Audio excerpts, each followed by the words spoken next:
Bonjour à tous, aujourd'hui nous allons parler des erreurs fatales du match Algérie versus Cameroun et analyser les pièces maîtresses de l'arbitrage. Nous commençons par préciser que dans les règles de la FIFA, un gardien dans sa surface est protégé et sa sécurité est primordiale, et selon la loi de la FIFA, il devrait faire siffler toutes les infractions contre lui. Purement et simplement, aucun joueur offensif n'est autorisé à entrer en contact avec le gardien de but directement ou indirectement. Ici dans le premier but camerounais nous montrerons toutes les infractions commises par l'attaquant dans la surface de réparation. Il y a trop de fautes dans une seule action et elles ne peuvent pas être considérées comme des erreurs humaines ou des erreurs d'arbitrage courantes, mais plutôt dans un esprit logique.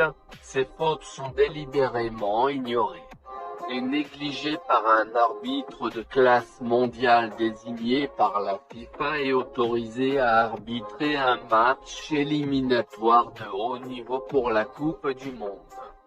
Pousser un défenseur contre son gardien de but doit immédiatement entraîner l'arrêt du jeu et récompenser un coup franc à la défense. Le gardien de but dans la surface de réparation a tous les droits et le temps d'effectuer un jeu sur le ballon sans être contacté. De plus, pousser agressivement un défenseur par le cou est un jeu très dangereux, qui devrait recevoir un carton jaune.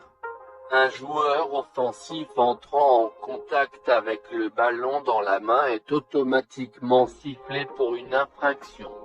Un gardien de but qui perd l'équilibre à cause d'un contact est un coup franc automatique selon les règles.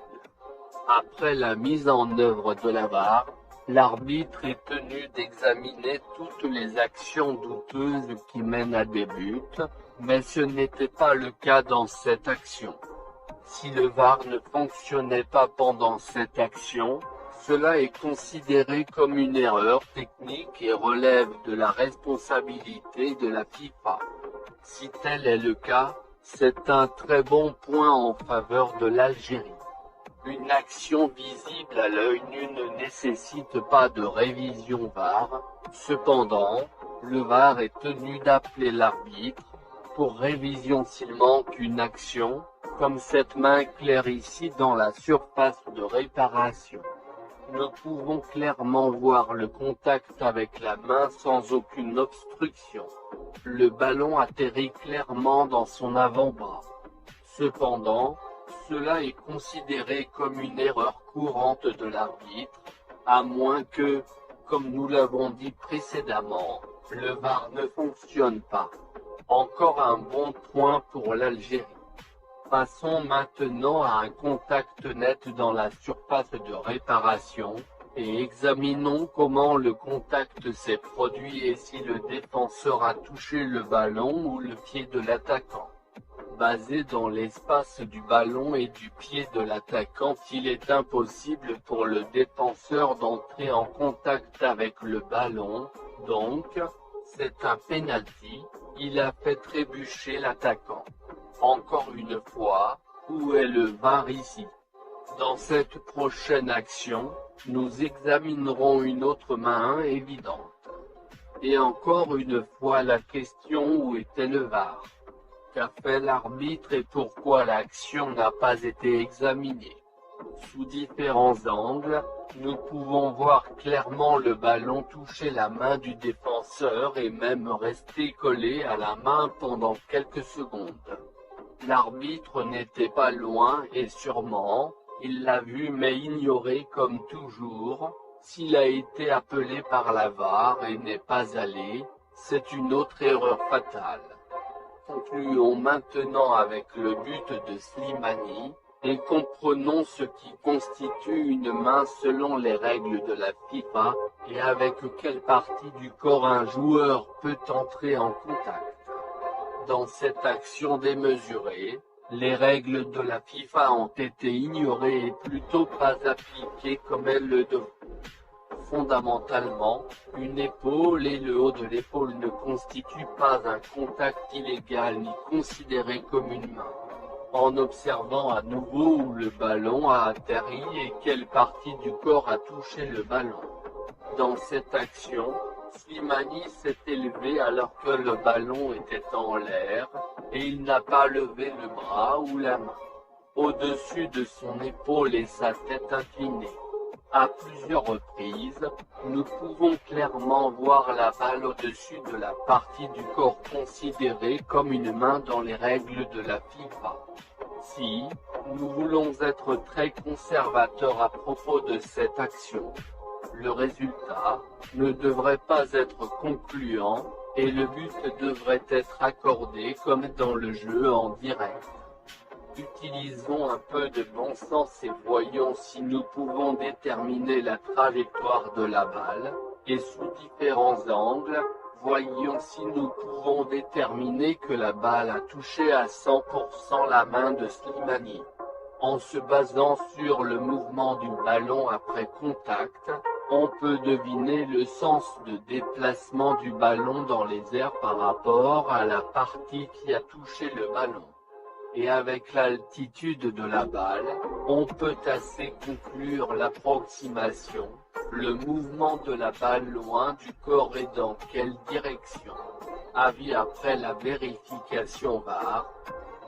Remarquez comment le VAR en bas de votre écran a conclu qu'il s'agissait d'un but valide. Remarquez également comment l'arbitre pointe son avant-bras. Le ballon n'a pas touché cette partie. Clairement un geste vicieux. Il y a ici un conflit entre le VAR et l'arbitre. Est-ce un dur proof en faveur de l'Algérie? On ne sait pas. Discutons brièvement des règles d'un handball avec quelques illustrations. L'IFAB définit la limite entre l'épaule et le bras comme le bas de l'aisselle. Tout ce qui est en dessous est considéré comme un handball, intentionnel ou non, cela n'a pas d'importance. La définition de la loi 12 pour le handball, selon laquelle le bras se termine au bas de l'aisselle. La loi sanctionnait un joueur pour handball si la main, le bras est clairement éloigné du corps et en dehors de la ligne du corps. Le joueur se penche clairement dans la trajectoire du ballon. Le ballon parcourt une certaine distance. Le ballon touche une main, un bras clairement levé au-dessus de l'épaule. Non, rien de tout cela n'était dans le but de Slimani. Sur cette photo, n'est pas un handball. C'est une action similaire à Slimani, si nous avions le même angle. Regardez attentivement où repose la balle et quelle est la légalité du contact. Même si le ballon glisse légèrement vers le bas, il n'est pas considéré comme un handball selon la loi. Enfin, parlons du litige acclamé de ce qui devrait arriver et quelles en sont les ramifications. Dans le cas de l'Algérie, les organes juridiques de la FIFA devraient déterminer si le match a été arbitré équitablement. Il y a eu des erreurs excessives qui ont fait pencher la balance en faveur d'une autre équipe et ont rendu le match injuste. Ou s'il y a simplement eu des erreurs courantes sans fondement. L'organisme juridique doit contacter les témoins dans ce cas, les arbitres pour avoir le match. C'est important. Contact entre les arbitres aux équipes. Il faut également écouter toutes les communications entre l'arbitre et le si vous considérez qu'une autre action est nécessaire au Cameroun, c'est indiqué toujours.